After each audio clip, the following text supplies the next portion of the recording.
pre-recorded. Okay. Got it. Thanks. Go ahead, Alice. Sure.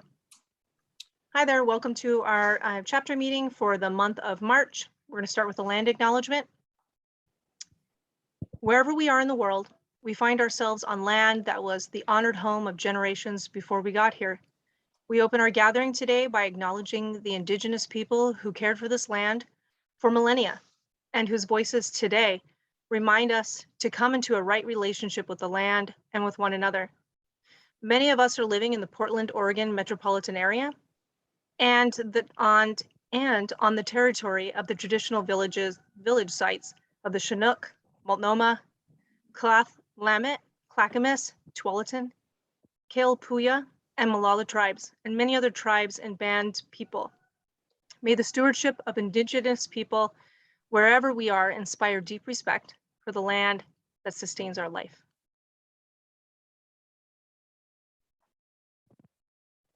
Excellent. Thank you, Allison. And you have some other news to share with us, actually. Correct. I always feel like that's a hard transition, but I know. So in February, we had our annual elections. This is our second annual elections, and that was the end of February. We sent out a ballot towards the last few weeks of February. And so when the leadership team met on the 8th, so a week ago tonight, we ratified those election results by sharing out and confirming what we saw as election results. And so just to report on that to the chapter at large, the engagement lead, Bernadette Rogers, ran and was elected and ratified. That's a one-year term. The secretary that ran was me, and that was confirmed and ratified for a one-year position. The marketing lead, Amy Hall, was ratified and approved for a one-year term. There are 3 at-large reps that were all approved and ratified for one-year terms. That's Zoe Serrano, Brian Romer, and Keith Wolf. And so now that that has been ratified and shared with you, those individuals will pick up those responsibilities going forward. Excellent. Thank you, Allison. And I just want everyone to know who doesn't know, the National Climate Reality Organization really wants all chapters to have elections. And I think, just a side note, I think it's a good idea. A lot of times what happens in their experience was that people who are elected can serve out a term or serve out a period of time, and kind of leads to a little bit of burnout. So they want to have kind of new people come in, and makes a lot of sense to me. We set up the Portland chapter so that the chair, myself, is a 2-year position, and that there's some continuity and flow of new people in, and people who just, can't, like last year we had a gentleman who moved to India and could no longer be on the leadership team. We filled that in with Brian, who came in. Thank you, Brian. And I think we're in a good cadence. So all supported and kind of required by the national organization, but I think it's working out. So thank you for that, Allison. The other thing that we're doing that the national organization really wants us to do, and I think it makes complete sense, it's something I have been wanting us to pursue, is a strategic planning process. And the focus of that strategic planning process this year, it has started and it will end by next April meeting. The focus has really been taking a look at the 5 national pillars they're working on. And if you're interested in that, I could send a link. I could put a link in the chat. I'll do that a little later on. And then we're working off of the Portland Climate Action Plan, the Multnomah County Climate Action Plan. And hopefully the idea is that our committee leads, be it education, legislative, renewables, plastics, or food, can point to the Portland plans and point to the Multnomah County plans and point to the National Climate Reality Plan as a way to get our work aligned. So I'm looking forward to being able to present that in a short format in April. And the other thing that I want to call out is we are, and I after reading the Portland Climate Action Plan, Multnomah Plan more carefully, I think last meeting we talked about the need for a transportation committee lead, and we really need a transportation committee lead. So if you're interested, let us know. You can send me a note in the chat. If you know someone who might be interested, give me their name and I'll give them a call, because I think it's really important work that needs to be done in addition to the other committees we have that we're working on. Lastly, from an administrative point of view, we're working to figure out how to best combine the Zoom meetings, which has some value because it's really easy to go to a Zoom meeting and we don't burn any fossil fuel getting to the Zoom meeting, and in-person chapter meetings. So we're looking at a way to kind of hybridize the two. I think we're probably going to land on is a series of in-person meetings and some Zoom meetings, as opposed to have a Zoom in-person meeting together. We're going to have monthly meetings spaced out. There'll be a schedule. You'll all be able to figure out which ones you want to attend. I do feel it's important that we do both. We probably would do better work if we could meet each other face to face. So we're working on that. And I don't know, Allison, you made reference to a new variant. Was that current new variant you were talking about? Okay, so Or not an last expert one? here, not a virologist or anything, but I'm under the impression that there's potentially two, the BA2, right? And then one that they're calling, and I don't know if it's the same one that they're calling the Deltacron, I did where it's like hear about that. Delta and Omicron together, which is, Yeah. sounds really bad, but that's really preliminary. They're finding some cases of it, but again, I don't want to speak out of turn here, Right. all past my depth. Well, you are a science teacher, so we'll take it. Yeah, Okay. a middle school science teacher, and not a virologist. Right. So, Yeah. So different roads here, different lanes for sure. yeah, thank you. So the mask mandate's off, but probably not super confident about getting together. So it will be a couple of months before we actually work on in-person meetings. So I wanted to let you all know that. The other thing that we really want to work on is a kind of more interesting, perhaps more expansive in content speaker series for our meetings. And we're kind of working on some ideas, can't share them right now, but tonight, very specifically, we have Karen Harrington and Brian Romer, who are the co-chairs of the legislative committee, are going to talk about kind of the short session that we just had, what we learned from that, and then what future work in the legislative committee looks like. And we're also going to have some updates from the education and renewable committees. So this is a very inward looking meeting, but it's where the action's happening in Portland.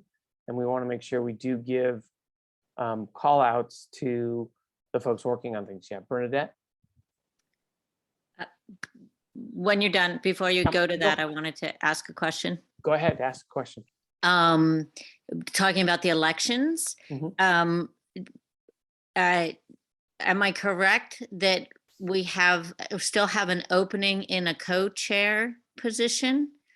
You were talking about the cadence and the fact that the chair is a 2-year position, but ideally there's that co-chair that then can potentially rotate into that to allow that overlap and continuity. And we did not fill that position this time. Is that right? Yeah, really good point. Really good call out. We're kind of working on that cadence.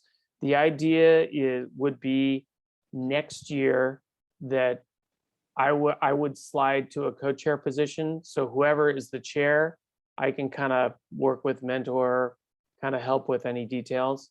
And so there is in that cadence, there's a gap, and it's the second year of the chair's gap that there's a gap of no co-chair. I see. However, we could always use more people on the leadership team. So there is technically there is an opening for that.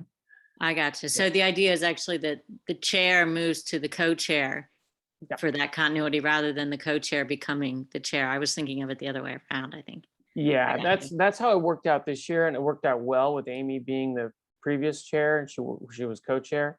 She's now in the marketing. She's doing the marketing work, so she will still be on leadership team. So we still have her great wisdom to guide us. Yes. Okay. Awesome. Thanks. Sure. So Karen and Brian, I'd like to turn it over to you guys. I don't know if you have a need for screen share or. Yes, I would like to share my Excellent. screen. Okay. Let me, give me just a minute. No problem. All right.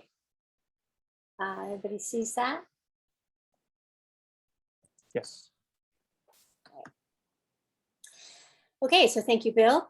Brian and I are pleased to share the legislative task force with you as the co-chairs. Just a little bit of background.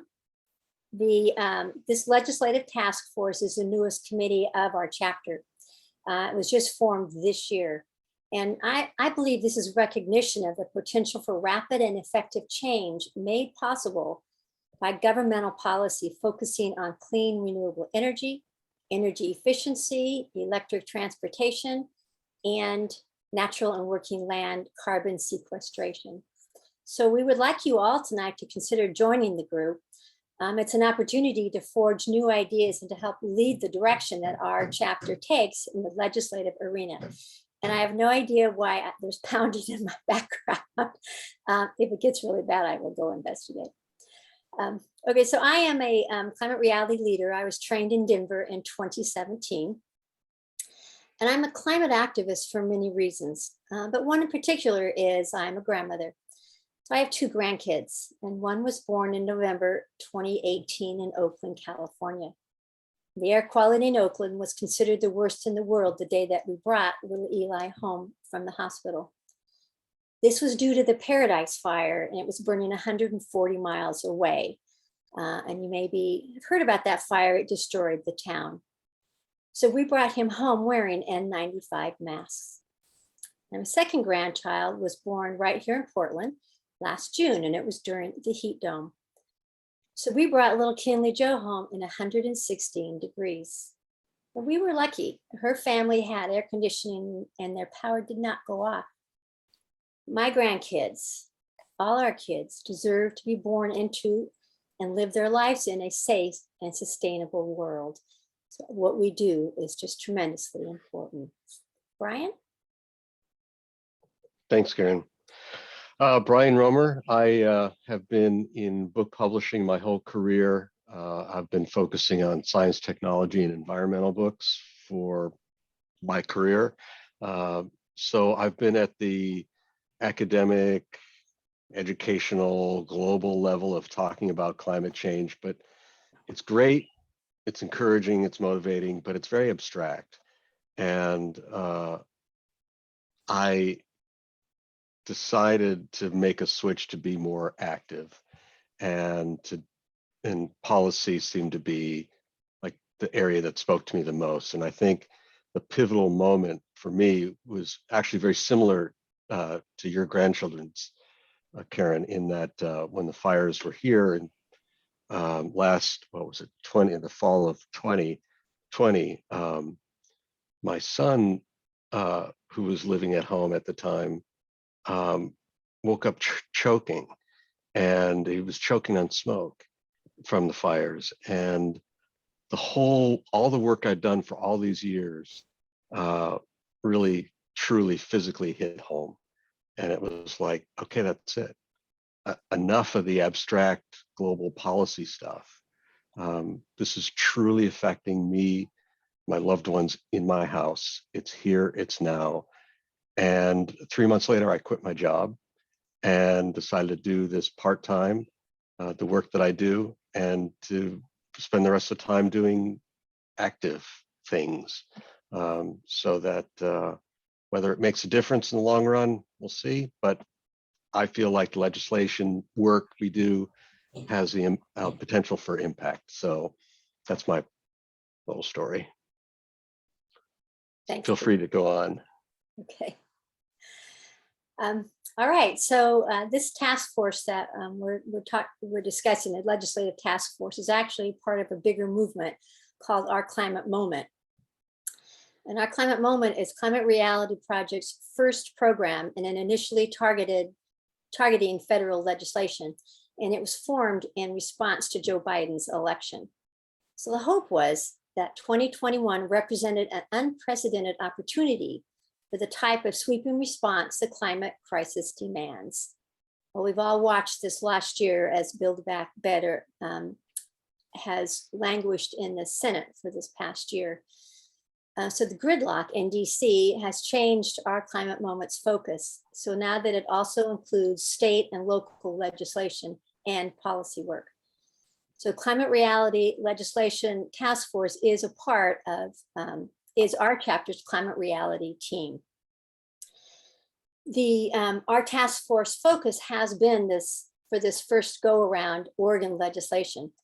However, we are a member of Our Climate Moment, and we will be taking actions as proposed by the DC team regarding federal legislation from time to time. Now, whether or not we choose to engage on a deeper level in federal legislation is something still to be determined by our task force. And so we'll just see kind of where we go with that. Brian and I will meet monthly with the DC leadership and to discuss legislation and policy priorities, kind of what we're all up to and what kind of support we need. And Our Climate Moment's focus right now is the infrastructure and the priority, and making sure that the priority of the federal infrastructure build is on green projects and building back in a sustainable manner, renewable energy, water quality, electric transportation, and resilience. So why focus on legislation?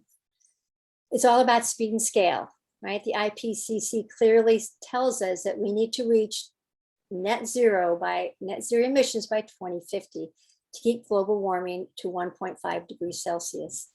And just a couple of weeks ago, earlier this month, the latest report came out and emphasized the urgency of immediate and more ambitious action. Half measures are no longer an option. So as climate activists, we can look at our work in a lot of different ways, right? Brian and I just talked about why legislation is our focus. Now, individual actions are also important. And I firmly believe in living a sustainable life. They set an example of how to successfully live a more sustainable life, and they build markets. My last home was a high efficiency, 100% renewable energy building. We were a beta site for a company called Harvest Thermal, and they build highly efficient energy, renewable energy systems for homes. And just yesterday in our new home, we've been here about 5 months, we had our energy audit to begin the transition of our current home to be more energy efficient and 100% renewable. So I'm excited to start that process again. But individual actions will not achieve net zero emissions by 2050. Corporate actions are important and they make a difference. However, it's difficult to parse out greenwashing and the number of corporations that truly limit their emissions, as opposed to using offsets.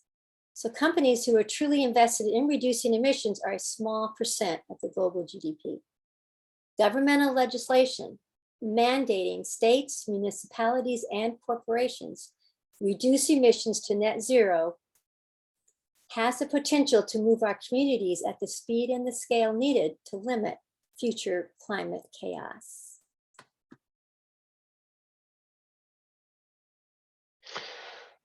Okay, so the short session is, how many of you are familiar with the term short session? Or probably almost everyone. So it's, for those of you that aren't, it's this short period of time where a bunch of legislation is voted on. The short period is roughly a month, 6 weeks, somewhere along that line. And it's the first time I've ever attended or paid attention to short session in Oregon. And we as a group supported a number of actions and pieces of legislation. It just, our timing was such that we were just starting. So it was Karen and I and a few others just kind of just getting the ball rolling.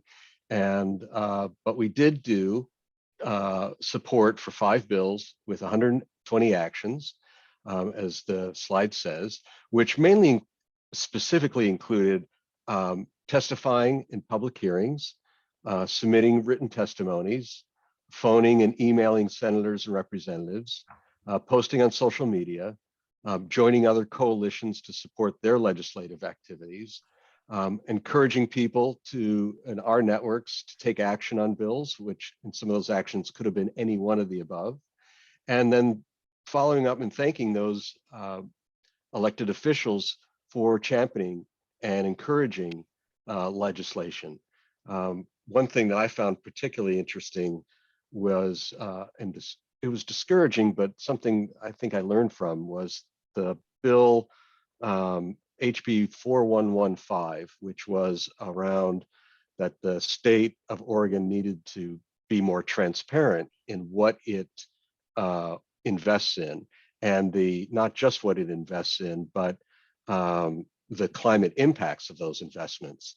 And I was in another meeting with another group, and all these different coalitions, including us, were advocating for it, just pass the thing. We thought, I don't know, that it would pass. And I wrote some testimony on behalf of another organization. And then the word comes down that they had already made their decision. According to one guy I spoke with, they had already made their decision 3 to 4 weeks before the vote. And the decision was, we're going to kill this thing. It's not going to get voted on. So they put out some public word that, well, we just didn't get enough time to vote on it, and it was still debating, and that was nonsense. It was going to be killed, and it was going to be killed because it was impacting the Oregon, help me, it's an investment council or something like that. But it was basically business leaders who felt this was the first step towards divestiture of fossil fuels from investments that we as taxpayers invest in. And it's true, it would absolutely, the first step would have been, tell us what you're investing in. And then as soon as we find out that it's fossil fuels, we're going to push to get rid of them. Because many states, I shouldn't say many, but several states have pushed to get their investments out of fossil fuels. But this business council saw it coming, and the chair, I think, was basically in the pocket of this business council, and they killed it. So what could we have done different? I thought about this. I've talked about it with others. If we'd have known beforehand that this bill was going to get killed, would we have spent our effort there? Should we have cut our losses and done something else? That would have been an avenue. Should we have pushed harder on the actual decision maker and to find out personally what was involved and why they were going to kill it? Don't know. But I think those are some different scenarios that made me think about, well, we just need more people. We need more people in our legislative group to get involved and call these people and find out what the hot buttons are, find out how decisions really made. And I think that's some of the power of having more people involved to actually influence legislation. Next slide, please. Sorry, I've got a little time lag here. All right. So as I mentioned, these were the bills we supported and the ones that didn't pass. Real briefly, SB is Senate bill and HB is House bill. And give me a minute while I change slides. So we did support three initiatives which did get passed, which we listed here under successes. And they were using the tactics that we mentioned previously, written testimonies and such. And a lot of these were, of course, being supported by other organizations as well. So we coordinated with them when possible and supported their efforts. We used their wording sometimes to just repackage and say they have already researched the hot buttons, so let's just convey the same message. But then there's the failures, which one of them I mentioned, the 4115 and 1334. It happens, you win some, you lose some, I guess. Which ones you don't always know. But I think we learned some things, and I think that what we really come out of it with this very short experience is really working towards focusing on 2023 and the next legislation. So we need to, as a group, monitor what's going on and formulate plans and formulate activities early as possible. And then I think you're up next. All right. Okay, the good news. We had a budget surplus in the state of Oregon this year. So we have a $100 million climate resilient budget that's included in the state budget. And this aims to tackle the drought, extreme weather, and infrastructure needs. It's pretty comprehensive. It covers emergency heat relief, drought relief, and it will improve home energy efficiency and encourage solar energy. It will reduce emissions via transportation and buildings. Transportation and buildings accounts for 80% of the emissions in Oregon, so that is huge. And also seismic upgrades to Oregon's fuel storage. These tanks are along the Willamette River just outside of Portland, and it's a very dangerous situation, so that was very good news also. If you'd like to know some of the details about this budget, I will be putting the link when we're finished with this presentation into chat, so you can take a look at that. Hey, Karen. Uh-huh. I'm sorry to interrupt you, but No worries. you have hit on something that I'm curious how, as a chapter, how we respond to this. So I'm looking at the 100 million climate resilience budget. I'm noticing the encouraged solar energy, and I'm wondering if Nick, I know you're aware, but does this influence your work at all in the renewables committee? Oh, of course. Yeah, it's all about investments and where are the investments going and how are they being used. Right. Okay. So I'm just curious, as we go forward and as to Brian's point, we come a little more as a chapter proactive in working on these things, we can pull in some of the work that our chapter's doing. And I think that's just the whole reason why we have this particular meeting, is so that we can connect. Absolutely. And, once we see where the bills are headed for 2023, and, we know that's going to have a lot of activity around climate, that's something that certainly this group and Nick's Clean Energy Group can get together. And, one of the things we're going to need in legislation is research and background on these issues. And Nick's group is certainly going to have that more than we will. And so we can mine that knowledge and help put together some information to share with our legislators about that. So, and when we put together these meetings and we have groups go, Nick, your group might just be the one or two people that we add in, if you're interested to go to those meetings, who can really speak to the issue. So, yeah, great resource. Always. Great. All righty. So the task force. So we are just getting started, and now that the short session that Brian just reviewed is over, we can really kind of focus on our own structure. And this is kind of where we hope that we're headed, that we will have 5 kind of subgroups, key subgroups in the group. One will, of course, be legislative, and this is where we will track our bills, and we'll work with constituents in our own chapter membership to set up meetings with legislators. Constituents, open doors. We will really need that support. Research. research bills, legislators, and issues. What's the goal of each climate bill? How will it impact Oregon and specific regions in the state? Will it reduce emissions? What is the most effective way to approach key legislators? Collaboration. Build relationships with climate groups to amplify our voices and support each other. Next, technology. We use Google Docs, and we possibly will have an online workspace such as Slack. And at least for my purposes, I need support. So troubleshooting will be a part of that group. And then communications. Communications will keep chapter members and the community really up to date on our work through the newsletter and in social media and through blogs on the website. So the goal is for each of these subgroups to have a leader and a group of members who work together to support the overall mission of our task force. So think about your skill set and your interests and how you might be fit into this group and be a part of what we do. And of course, in the final analysis, we'll work as a cohesive team to pass efficient, effective, and just climate legislation. So our next steps. We need to establish relationships with our elected representatives. And this is where we need constituents. So we'll be asking you all, whether you're in the committee or not, if you can join us and open those doors. Establish working relationships with allies.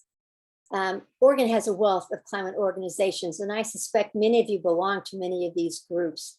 So we plan to work together to amplify our voices and opportunities, and we've got a great start on that already this last season. Learn Oregon's legislative process. Shouldn't be complicated, but it seems to be. I don't, OLIS is the Oregon Legislative Information System. I think we all need to learn to efficiently, effectively use this system. And we do plan on holding a workshop in the next couple of months on the Oregon legislative process. So we will keep you attuned to that. And we do hope that everyone will attend, whether or not you plan on joining the task force. And establish the roles and responsibilities for task force members. We just talked about that. An organized group is an effective group.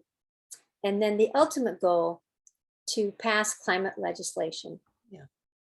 And then get to know each other.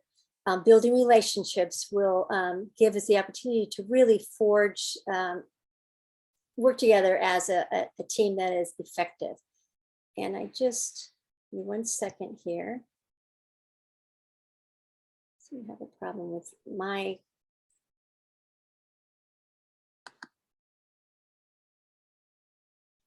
I have lost my cursor. There it is.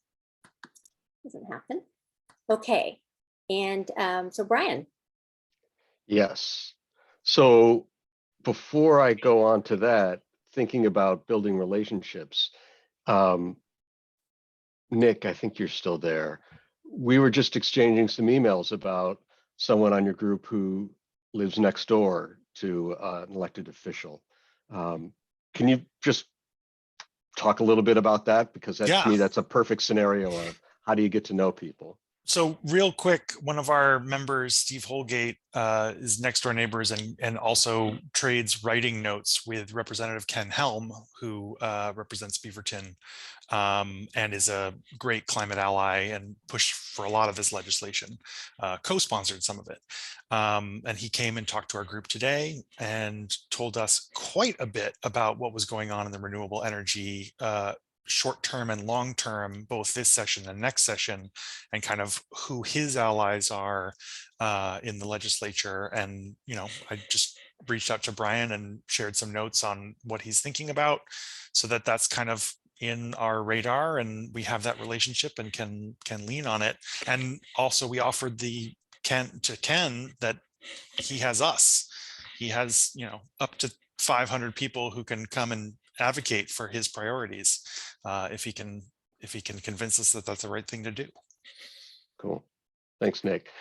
One thing that Karen said I just wanted to hit on, this was news to me. This whole legislation aspect is very new to me, is that we asked I forgot what environment this was in, but we asked an elected official, what is it that really gets you to listen to community members? And his first comment was if they're a constituent. So I thought that was really interesting. And Karen hit on it earlier, like I think the phrase you used was, even if you're not part of legislation, but you're a constituent of whatever, we need your help. Just saying, come to a meeting, or come to this particular action, so that your voice is actually stronger than any of the other voices who are not constituents.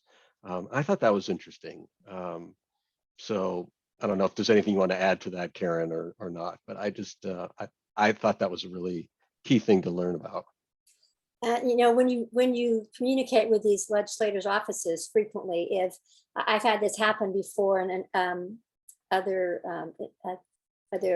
organizations, but you will try to set up a meeting, or you will ask for information about a topic, they will refer you to your legislator.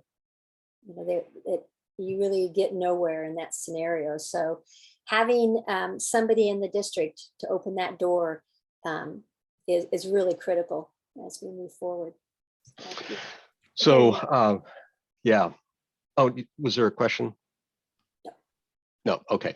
So the next slide just talks about some resources. One resource that Karen mentioned that isn't on here that I just thought about is this OLIS, OLIS. It's, when I first looked at it, I was a little intimidated, but as I got into it, it's like, no, actually, this is pretty straightforward. A lot of information. It's around the bills, who's doing what, when meetings are. It's intended solely, I believe, for the public's use and to interact with. So it's intended to be accessible. So if you're at all into it or aren't familiar with it, check out OLIS, OLIS. And then here's some other links that we put together, Karen put together, that I'm discussing. And you should be able to click on these. Tell me again how, because I don't think through this we can, but I guess we'll send it around this slide so you can click on it, or we can put the links into some notes. But these are some helpful links to know about as well. Karen, do you think someone has already asked for the link to the SOCAN report, for example? Can you drop those links into the chat? Is that doable? Yeah, we'll do when we're wrapping this up, and yeah, I can do that right after the. Excellent. And then let's go to the next slide. How are we doing on time, Bill? Yeah. I think we're good on time. Okay. So Sorry, and I do want go right a ahead. little bit of time for some Q&A after Yes. you're done. So this is a way you can take action right here and right now. And this sometimes during the course of our activities, we'll be asking you to take specific actions.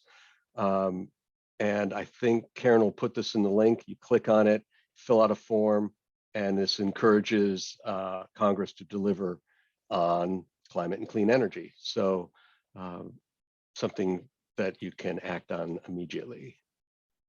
And I think that's about it. Karen, am I missing anything? You're on mute.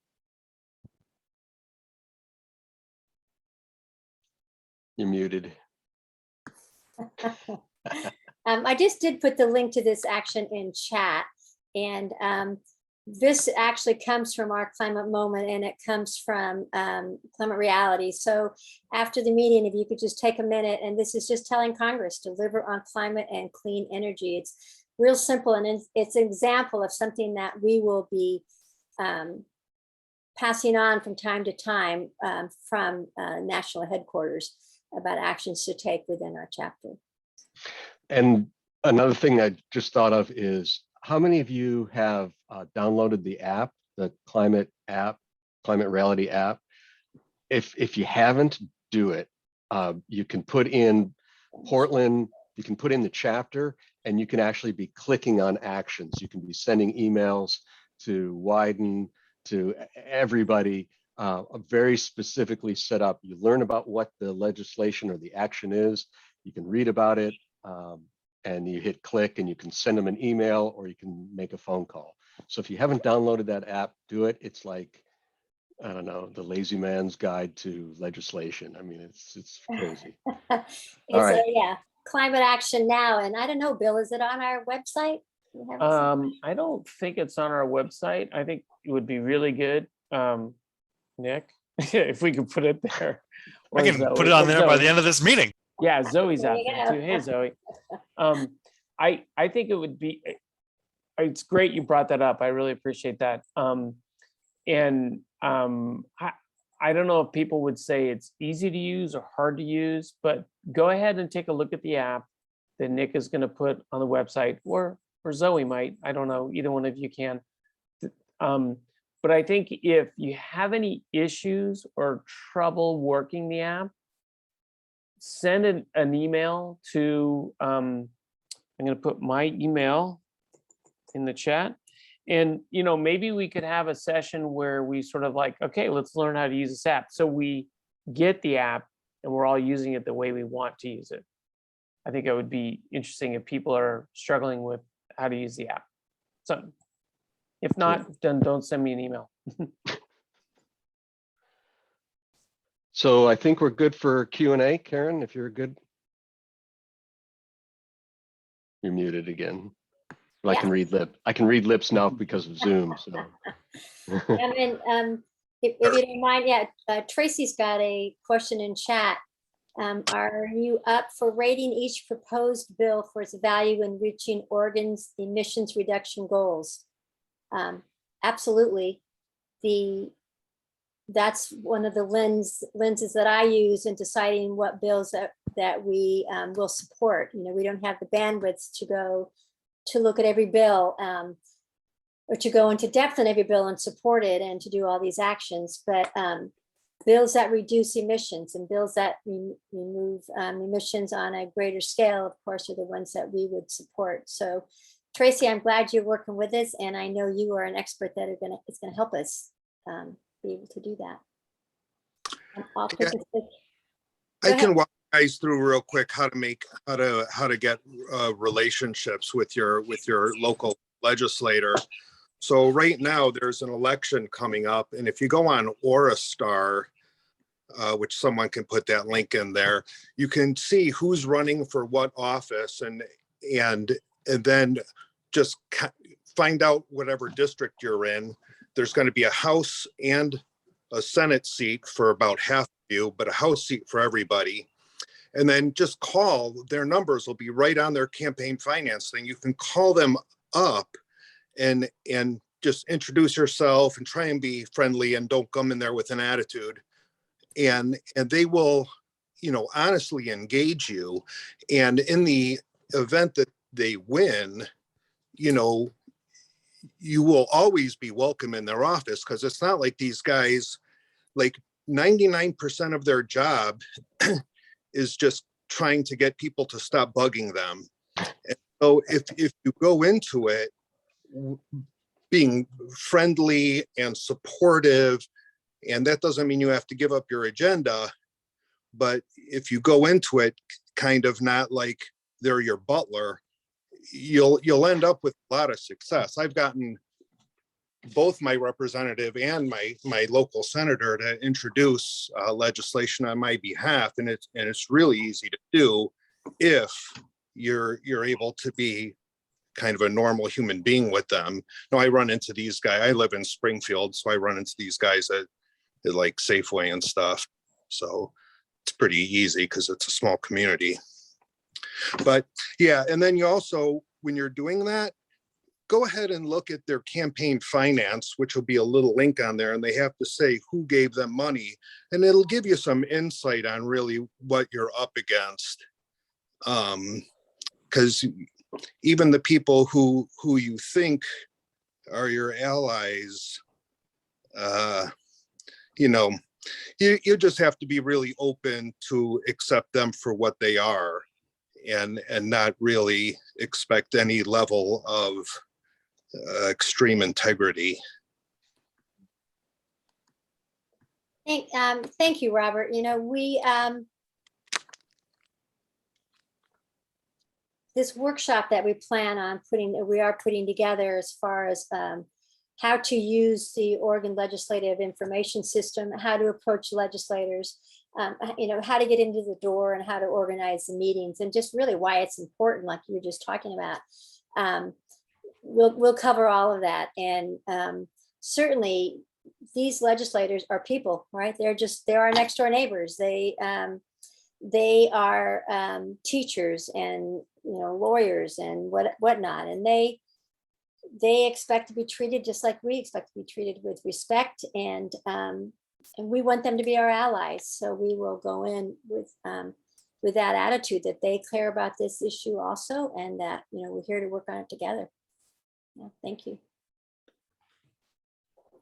Excellent, Karen, Brian. I just want to call out that it was my hope that this year we would start to develop a legislative muscle and be able to influence on that level. We didn't really have that a year ago. Super appreciate the work you guys have done, and the comments that Robert had just in terms of how to do this. I think it's great.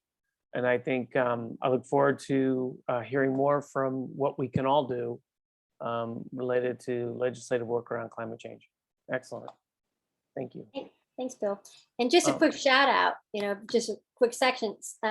We have some new members of the task force on tonight. So Louise is here, and Gina and Brianna. So thank you for attending and for joining our task force. Look forward to working with you. Excellent. Okay, so I wanted to hit our next update. We have an update from our education and renewables committees. Lynn and Nick, do you guys want to flip a coin to see who goes first? Lynn wants to go first, right? Thanks. Sure, I'm happy to, or, Excellent. you know, Nick. Bill, how much time is a good amount of time? Well, probably like 5 minutes, 5-10 minutes, if that'll work for you. Okay, yeah, that's super. That Karen and Brian, thank you so much. That the legislative committee is one dear to my heart, and it ties in very well with the education committee, because part of the reason why the education work began is this sense that students had a sense of hopelessness around climate change, and that we'd better get busy if we wanted to give them a sense of hope that we were making progress. And as someone who's been involved in climate work since 2015, we have made progress. And I just wanted to share a little bit of what Bill was talking about, and talk about how it ties into the education committee. May I share my screen? Okay. Bill? Sure. Yeah. Okay.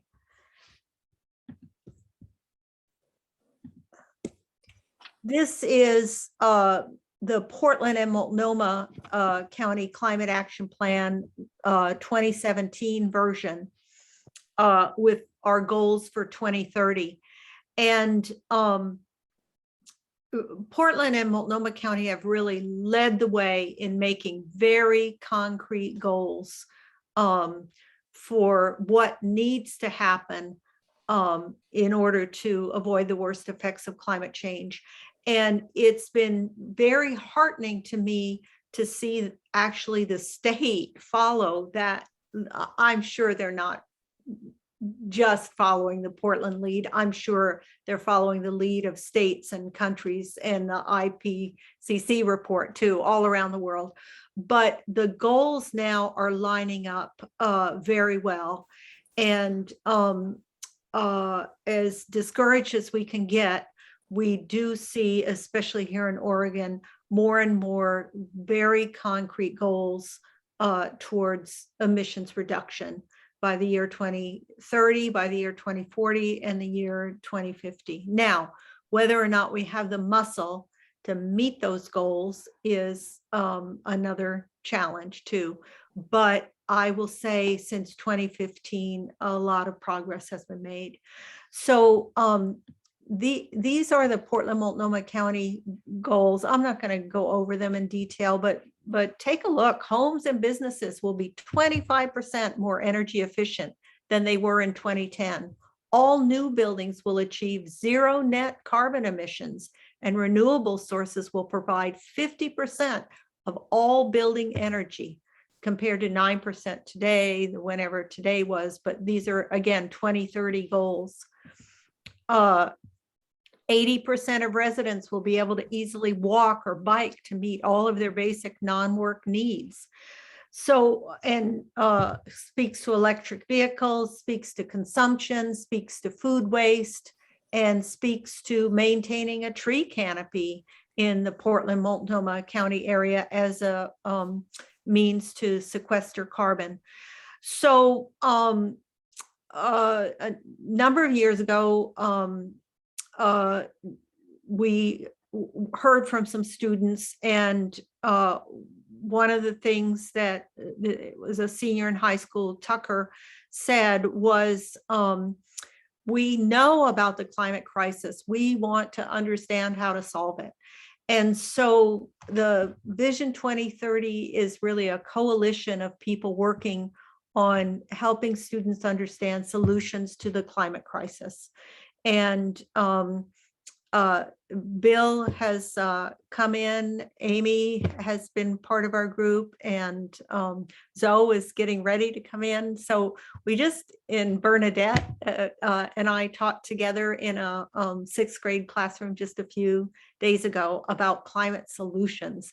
And so we would invite anyone who's interested to come join us in that work with students. We're a fairly large group.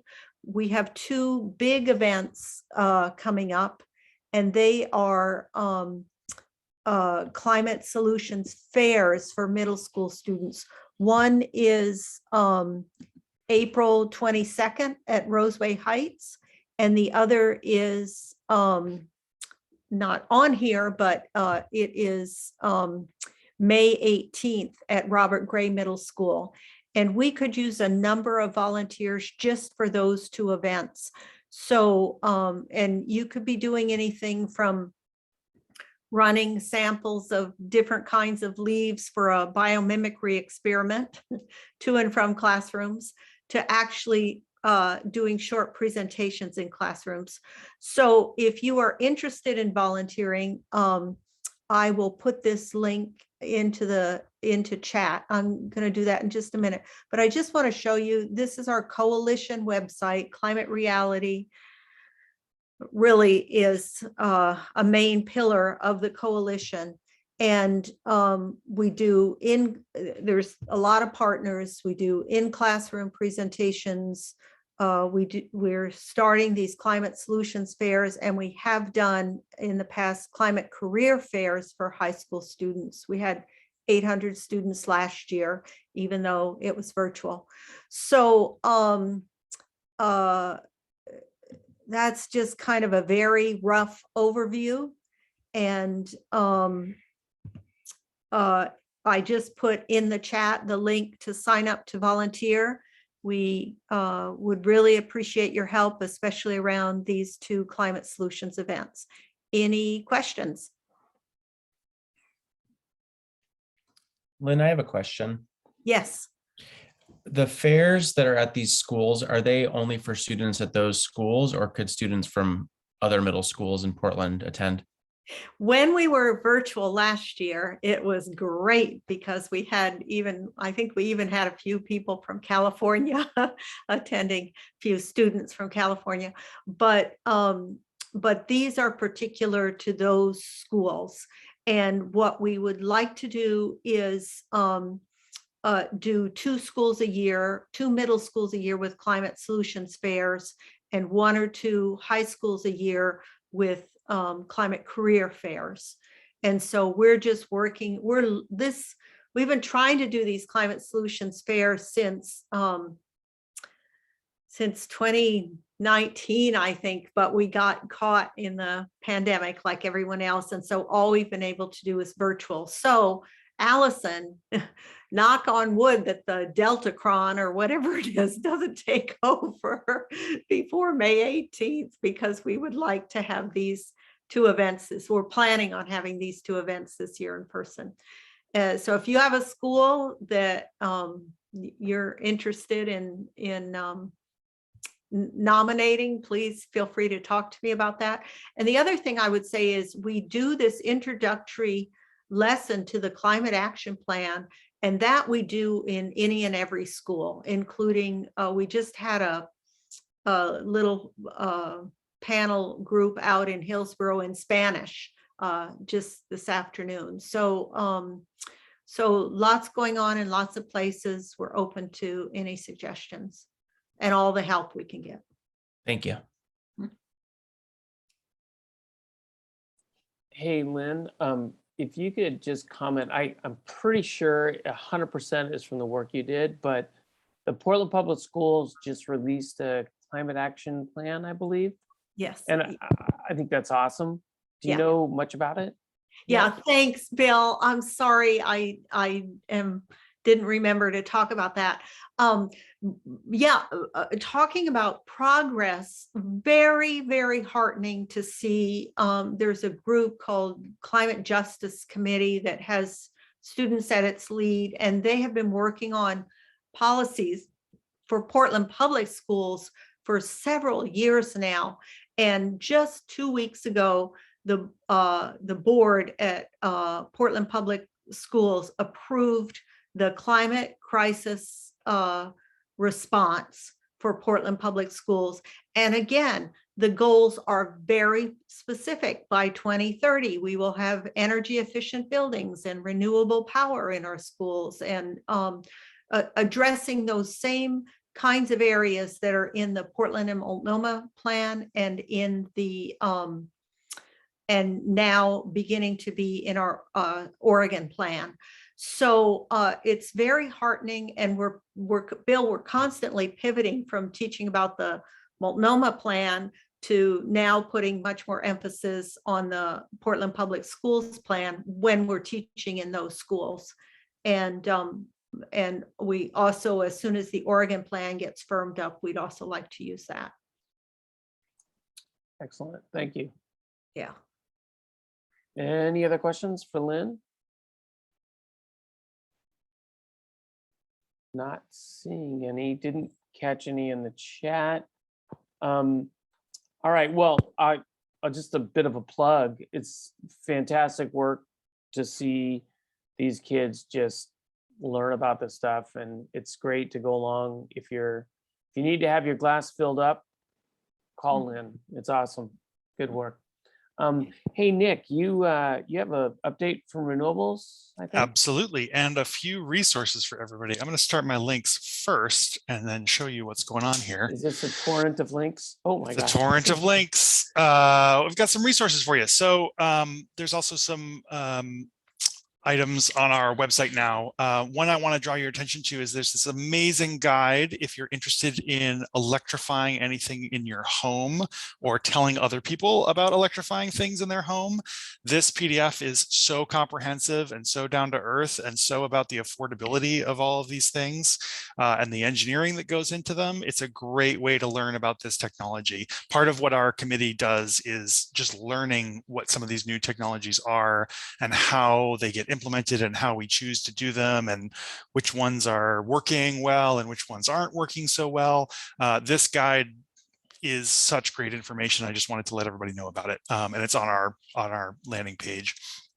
One of our efforts, a lot of what we're focusing on right now is things that both try to reduce a lot of carbon emissions from our electricity grid, while also building social resilience, while also building like sort of social cohesion. And so through that, one of our members has started this Oregon Interfaith Solar Campaign, and now has a whole, but we have, I think, around a targeted list of 8 active projects throughout the state in a number of different denominations. We've got a mosque, we've got a bunch of synagogues, all sort of participating in this. And it's basically just those communities come in and self-fund a community solar installation on their building to make those buildings net zero. So if you are part of a faith organization, we'd love to hear from you and help you get some resources to get those projects going. One of our former members, Karen Wolfgang, has launched a website that I think everybody here might be interested in, the Oregon Climate Action Hub.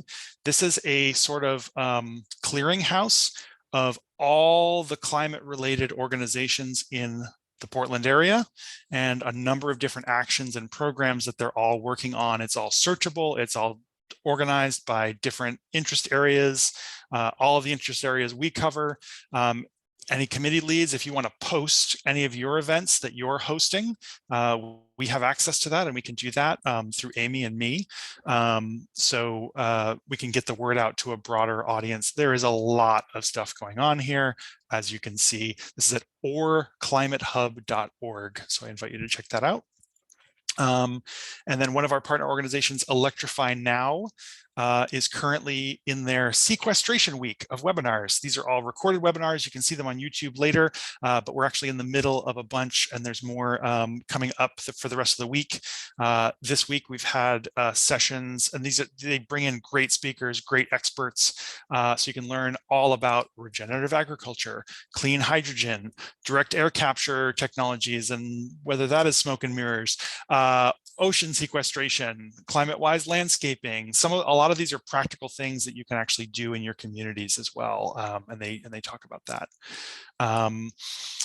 Some of our members are building steam, and a lot of what we do touches on things that are kind of beyond the scope of what we can take on as a committee. And so there's a couple needs like transportation that are really coming in. We've had, thanks to Tracy Farwell and some of his research, we got a little bit involved in some TriMet research about their biodiesel program and the failure of their EV bus program.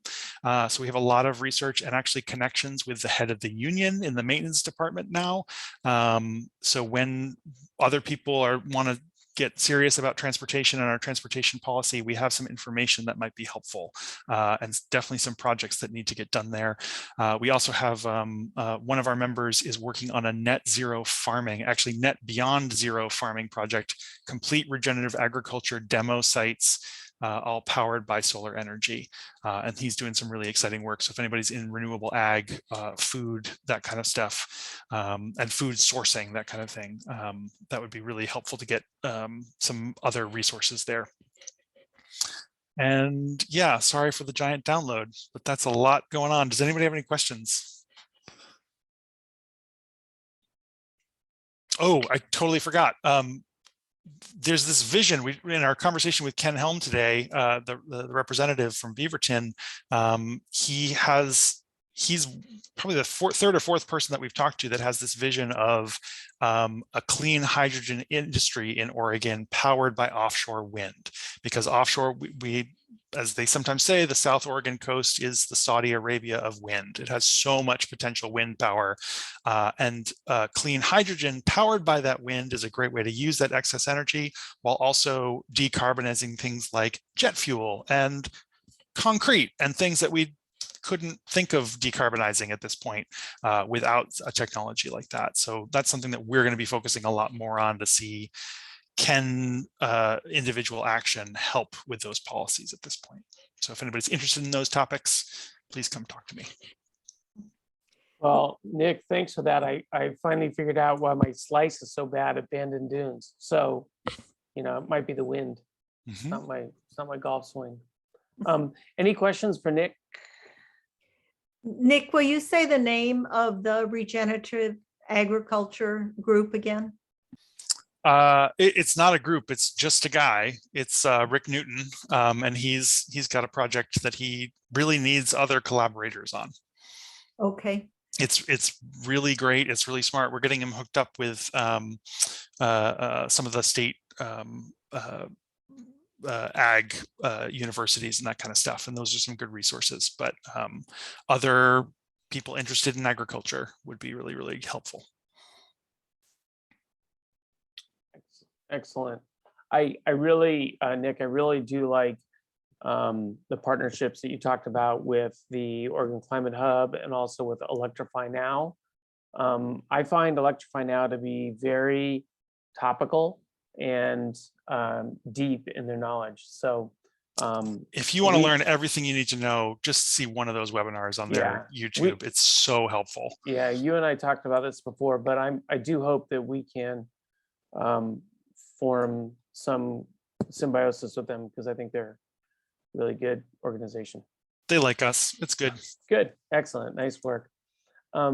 Okay, so for the remainder part of the meeting, I have just 2 plugs for our upcoming speakers. In April, Liliana Kaufman will be talking. She is currently working at Arizona State University with Indigenous faculty, scholars, and community members on collaborative research. She also has a role of research faculty at Portland State, so she spends a little time up here. At the Institute for Sustainable Solutions, Liliana is currently developing and implementing a formative evaluation approach for the NOAA Regional Integrated Sciences and Assessments, RISA, program in the Pacific Northwest. This work supports the development of knowledge, expertise, and abilities of decision makers to plan and prepare for climate variability and change. So you will see some emails, maybe some social postings about more specifically what she will talk about. Very interesting person. And then in May, and the nice thing about this is that we can have people from all over the country with Zoom come to our little family here. In May, David Pogue, who is a writer for the New York Times, a 6-time Emmy winner, best-selling author, a 5-time TED speaker, and a host of 20 Nova Science specials on PBS, and the creator and co-host and host of the CBS Simon & Schuster podcast for Unsung Science. David is a climate reality leader based in Connecticut and will be speaking to us about how to prepare for climate change from his latest book. So that will prove to be interesting, maybe a little depressing, but interesting in how we can prepare for climate change, which I know we're all trying to prevent climate change, but the reality is it's here. So there are things we can do to help each other out. So that's the next couple of speakers we have lined up. The next couple of chapter meetings will feature those folks. And you will hear more about our cadence and the specific topics that they will talk about in email and on social media. Any comments? Anybody want to hang around and chat all things climate after this meeting? You're welcome to.